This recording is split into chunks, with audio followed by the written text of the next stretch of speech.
Como les decía, si hay síntomas neurológicos, le doy cloruro de sodio o solución hipertónica al 3%, 10 ml por kilo en una hora.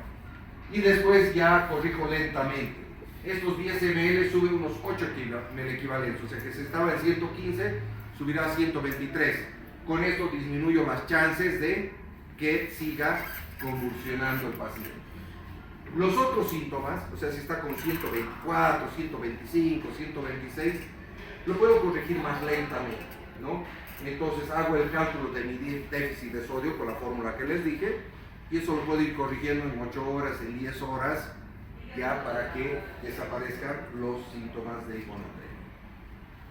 La hipernatremia, que es todo lo contrario, se da cuando el valor es mayor a 150. ¿Qué síntomas? También síntomas neurológicos. Letargia, en este caso hiperreflexia en vez de hiporreflexia como el otro. Irritabilidad, también coma, y también produce convulsiones. Y lo peor, en los recién naciditos o en los más pequeñitos, puede provocar hemorragias intracraneales, ¿no? Hemorragias subaracnoideas, por ejemplo, en los recién nacidos. Entonces, muy peligrosa la hipernatremia. La hipernatremia la voy a corregir lentamente. No quiero una corrección rápida. Imagínense, mírenme todos, imagínense la célula, el vaso sanguíneo. Estoy comenzando con tal vez un sodio de 180, lo cual sube la osmolaridad, digamos, a 350. El intersticio va a jalar el agua del intersticio hacia el espacio intravascular. Como consecuencia de eso, ¿qué va a pasar en el intersticio? Va a subir la osmolaridad también a 350. Entonces, ¿de dónde sacaría agua ese intersticio? De la célula. Pero la célula, especialmente las células cerebrales, no pueden deshidratarse, porque si se deshidratan, se mueren. Entonces comienza a producir sustancias que llamamos idioosmoles o osmoles idiosincráticos, que pueden ser proteínas, que pueden ser carbohidratos, aminoácidos, para aumentar la osmolaridad dentro de la célula, para subirla y no pierda agua. Hasta ahí se equilibra. Eso es lo que pasa en las deshidrataciones hipertónicas. Si le doy solución fisiológica, ¿cuál es la osmolaridad de la solución fisiológica? ¿Quién sabe? Mejor, no los quemaré. ¿Quién sabe cuánto es la solución fisiológica? 290. Entonces, esa solución fisiológica es hipotónica con relación a la osmolaridad que tenía en el vaso sanguíneo, ¿verdad? Entonces, ¿qué va a pasar con la osmolaridad en el vaso sanguíneo? Va a caer. Entonces, el agua, ¿de dónde va a fluir? Del vaso hacia el intersticio. Va a caer la osmolaridad del intersticio. Entonces, ¿el agua a dónde va a entrar?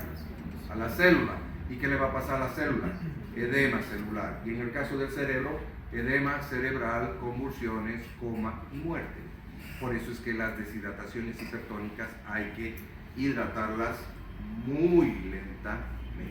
Por eso es tan importante, ¿no? Entonces se calcula que el sodio sérico debería bajar no más allá de 0,5 a 1 el equivalente por hora.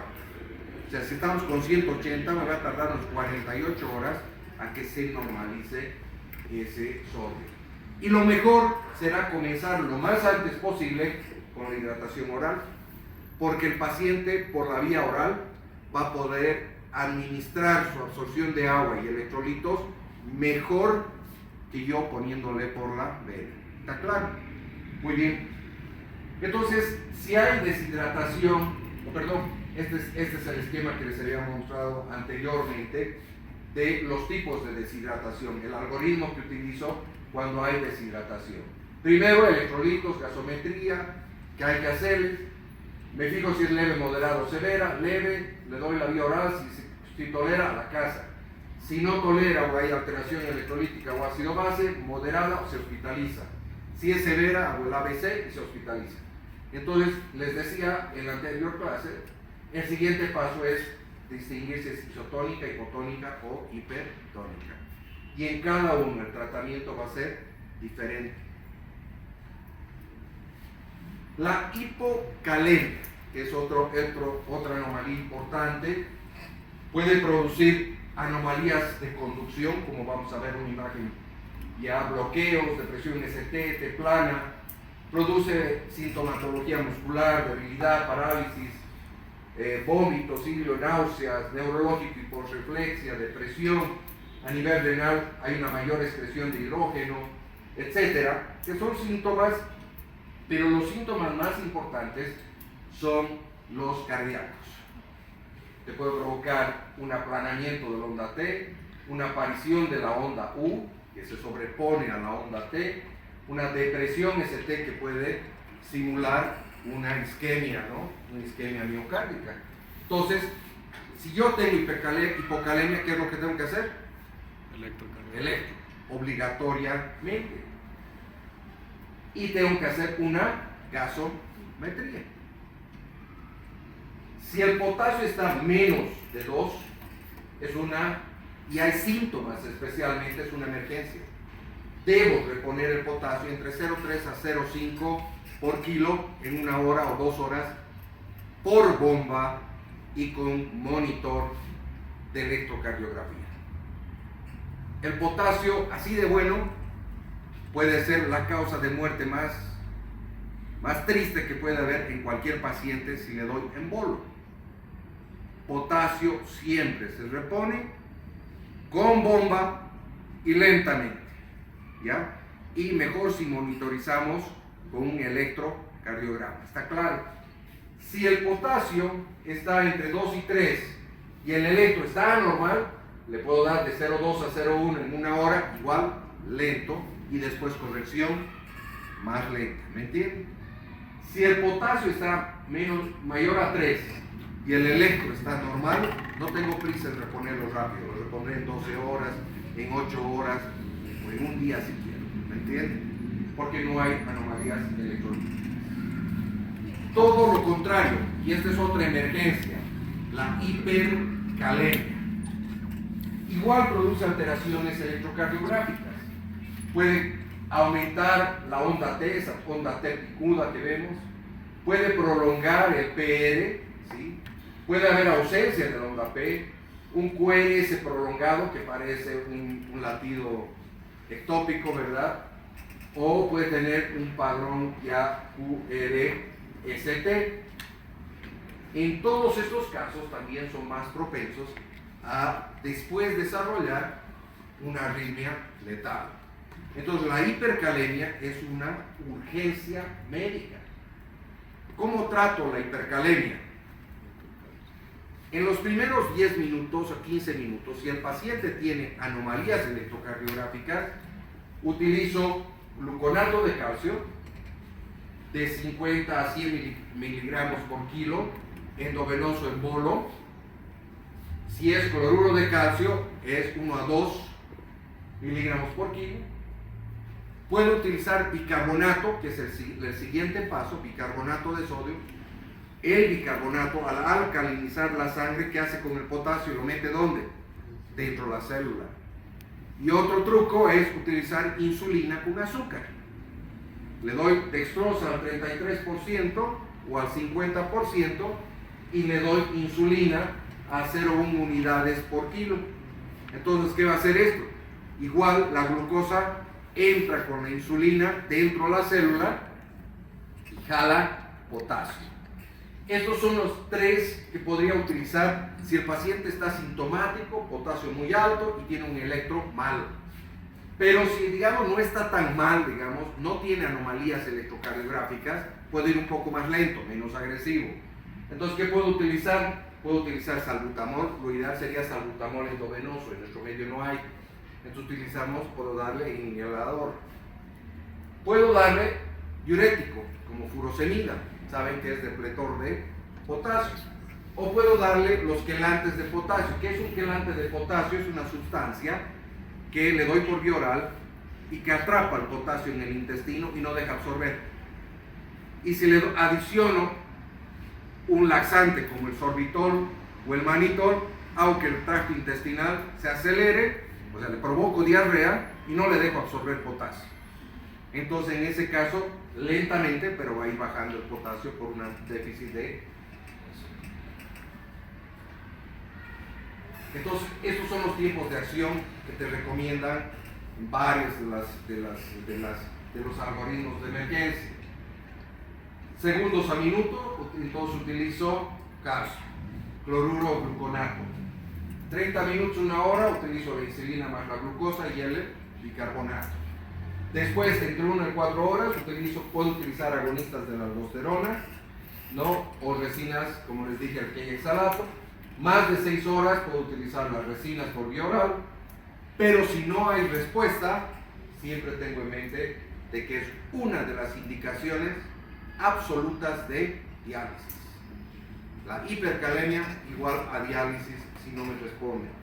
No puedo perder el tiempo de un día a otro, y me ha pasado muchas veces en los hospitales que llego y están con un potasio de 7.8 de ayer, y hoy día voy a verlo y sigue con 7.8. No puede quedarse un paciente con un potasio tan alto. Entonces, este es el algoritmo para acordarnos un poquito. Si hay hipercalemia, ¿qué tengo que hacer? Electro. Si hay anomalías electrocardiográficas, deseo un efecto rápido, le doy calcio, lo que hemos dicho, insulina, más azúcar y bicarbonato o beta-2-ADN. Si no hay problemas electrocardiográficas, por vía renal le puedo dar diuréticos, urea, ya, cloruro de sodio, entre comillas voy a ayudar un poquito a forzar la diuresis. Y si quiero por el tracto gastrointestinal, uso el queyexalate o las resinas que les había dicho con algún diurético oral o mannitol, digamos, una solución hipertónica, para que se pierda más potasio, ya sea por la orina o por el intestino. Entonces es el algoritmo que utilizamos cuando hay hipercalemia.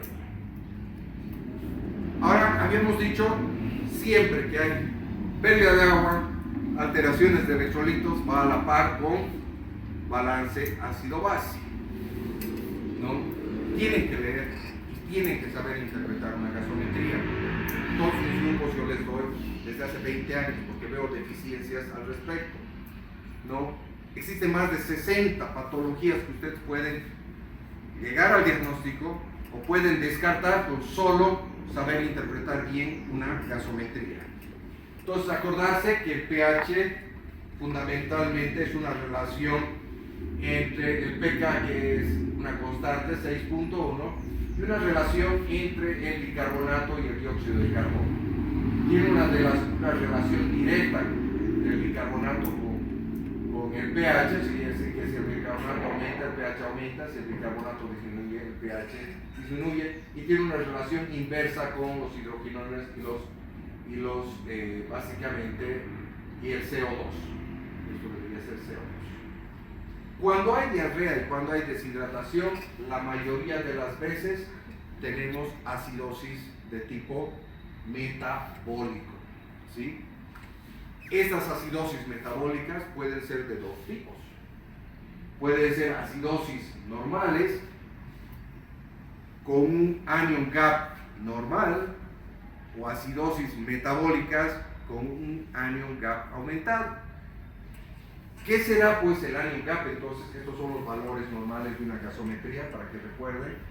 pH normal de 7.35 a 7.45, CO2 normal de 35 a 45 y bicarbonato entre 20 y 24, ¿no? Y los conceptos de acidosis: si el bicarbonato está bajo es metabólico, si el CO2 está aumentado es respiratorio, ¿no? Y las alcalosis igual, si el CO2 está disminuido es alcalosis respiratoria, si el bicarbonato está aumentado. Esta es la tablita que tienen que saberla de memoria.